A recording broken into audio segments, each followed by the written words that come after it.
Just a one-off thing. He liked to remind me and my sister of this fact, that if modern medicine wasn't so advanced, he'd already be dead. I was like 8, and it's one of my most distinct memories from that age. I still remember how, from behind the thick lenses of his glasses, I could see the stars in his eyes. Modern medicine, he'd say with a sigh. Here's my point. Things stay with you. One bad parachute landing and my dad's knees hurt forever. One time a friend said mega oof in 2017 and you're now saying it reflexively for the next 3 months. One time you got the role, position, award, and then it was more than one time, and you changed forever. I never would have imagined I'd go into performing. And looking back, it sort of feels like it just happened. Like everything slipped into place and somehow you became who you are now. But that's not how it works. You forget all the little moments where you worked so hard to get that thing, be that way, learn, grow, and mature. A common thing is to want to wait until the next big change to make your next big change. The natural inclination is to take a beat of silence where the line breaks in a poem, even if it sounds weird, even if it doesn't feel right, to read it, in such a way that feels like it's creating suspense, that honestly just feels wrong. I wish I could move to a new school so I could reinvent myself. I can't wait for college so I can insert endless list of desires. I want to start over.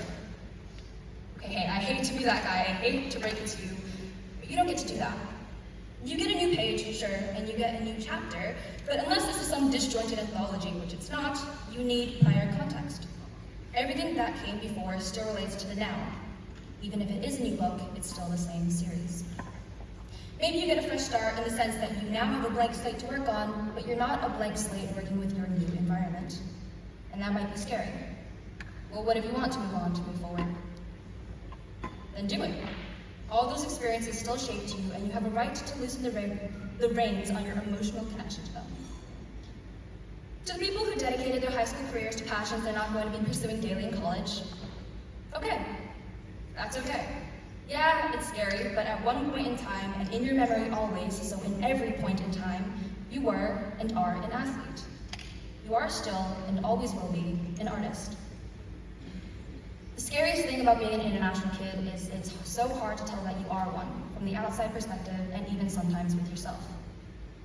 When I first moved to Singapore, I felt like my American identity was being erased because no one could see it. Though, to be fair, my American identity is playing the license plate games on long car rides, browsing the magazines by the checkout in a Safeway TJ Maxx, and thinking that I'm better than everyone else. And an international kid in a country you don't look like you're from also has its challenges. When you go back to wherever else, people won't be able to tell that you love chicken rice more than you like mac and cheese, or that you might actually know a lot about various cultures. What if, when you go to college, the people around you don't know that you went on a trip your senior year and had the time of your life? What if these details aren't relevant to anyone else once you leave high school? What about taking a 5-hour train ride, 16-hour flight within and across states to keep in touch? What if everything's forgotten when we move on? Those things will never leave you, though. In your core, these are the parts that have made up your being, and they'll continue to serve as a foundation for all subsequent additions to who you are. Remember that page breaks exist too. You can be whoever you want, whenever you want. No one needs to know why you make the choices that you do. You don't need to justify singing at 3 a.m. in the bathroom because the acoustics are just better. You don't have to justify how much or how little you stay connected to your friends from high school. You don't have to wait until the next chapter for a switch in your sense of humor or style or habits. You can decide right then and there that you want to plow through the lines, when and where you want to place a gap of white space to signify a change in time, perspective, anything you want. You can decide right here and right now, anything and everything. And that seems broad because the umbrella covers everything. KISS. Keep it simple, seniors. There are a lot of moving pieces, but if you focus on what you really want, what you want, not your parents, not what you think the rest of the school thinks you should want since they've seen you since you were a gawky middle schooler, this is your life. Focus on what matters to you. Keep it simple, breathe, take it slow, because you know what's best for you. And if you don't yet, you can figure it out.